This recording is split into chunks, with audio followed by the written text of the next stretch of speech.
End quote. What if I told you that in 2026, the biggest breakthrough in mobile technology ISN and Oppos, T coming from a $1,500 Ultra flagship. Instead, it's hidden inside a mid-ranger that's about to break the laws of physics. Imagine a phone only 8.5mm thin, yet carrying a massive 9,000 mAh battery. That is 2.5 days of heavy use on a single charge. Today, we're dissecting the OnePlus Nord 6 ecosystem.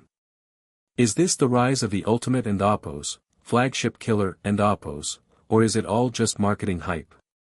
Let's dive into the silicon carbon revolution. To understand the Nord 6, we have to look back. In 2020, the original Nord was just and Oppos, enough and Oppos, Snapdragon 765G, 30W charging, and a standard 4,115 mAh battery. It was a sensible choice. Fast forward to 2026, and the game has changed entirely. OnePlus has shifted from and Oppos, budget-friendly and Oppos, to and Oppos, performance-dominant, and Oppos, the Nord 6 ISN and Oppos, T competing with the Galaxy A series anymore, it's hunting the S series and the Pixels. With a Snapdragon 8's Gen 4 and a 165Hz Sunburst AMOLED display, the specs on this sub-$500 device are frankly, ridiculous. Now, let's talk about the elephant in the room. How do you fit 9,000 mAh into a slim 8.5mm body? The answer is silicon carbon, CC, technology. Traditional lithium-ion batteries use graphite anodes, which are limited in how much energy they can store. By adding about 15% silicon into the mix, OnePlus has increased energy density exponentially. In our stress tests, playing Genshin Impact for 45 minutes only drained 10% of the battery.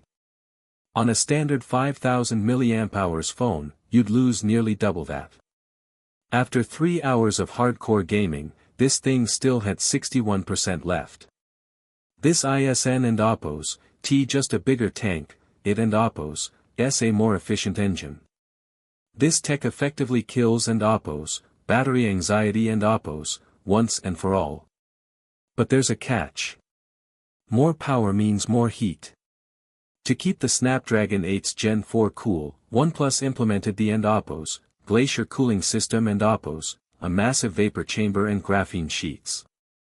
However, as a tech journalist, I have to be honest, because the Nord 6 uses a polycarbonate frame and fiberglass back to save weight, heat dissipation ISN and Oppos, T as fast as metal-clad flagships. In hot climates, you might see the screen dim slightly during long sessions.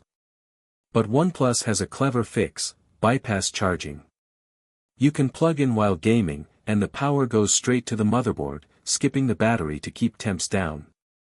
It's a pro-gamer move in a mid-range phone. The screen is another highlight. A 165Hz Sunburst AMOLED with 3600 nits of peak brightness. That's brighter than most TVs. And for the gamers, the 3200 Hz touch sampling rate means near zero input lag. On the software side, Oxygen OS 16 is leaning heavily into AI. Features like and Oppos, AI Mind Space and Oppos, and Oppos, Creative AI tools and Oppos, for the camera allow you to erase objects or unblur photos instantly.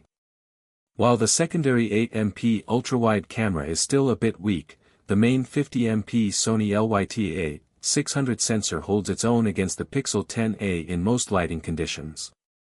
So, how does it stack up against the competition?